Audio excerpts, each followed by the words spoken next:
Praise the lord. ఈ రోజు దేవుని వాక్యము, యెహోవా యందలి భయభక్తులే నిజమైన జ్ఞానం.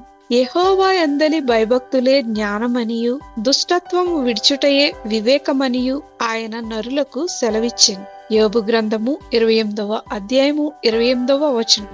ఈ ప్రపంచంలో విద్య, అనుభవం, తెలివితేటలు ఎంతో విలువైనవి.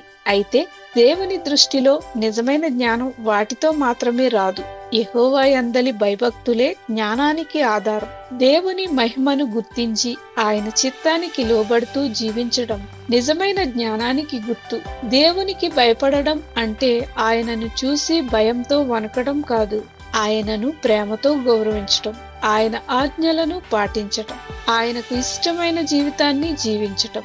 అలాంటి జీవితం మన నిర్ణయాలను సరైన దారిలో నడిపిస్తుంది. ఈ వచనం మరో గొప్ప సత్యాన్ని కూడా చెప్తుంది.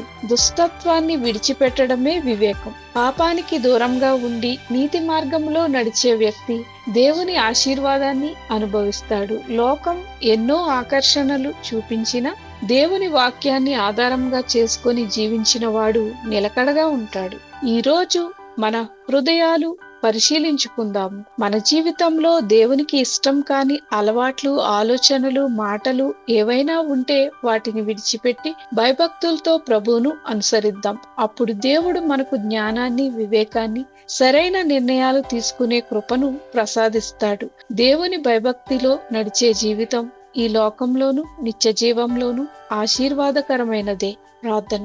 ప్రభువైన యేసు, మా జీవితాలలో ఉన్న ప్రతి దుష్ట ఆలోచనను, అలవాటును, పాపాన్ని విడిచిపెట్టి మా జీవితాలు నీకు మహిమ కలిగించే సాక్ష్యాలుగా ఉండునట్లు మమ్ములను నడిపించమని యేసుక్రీస్తు నామంలో ప్రార్థించుచున్నాము తండ్రి.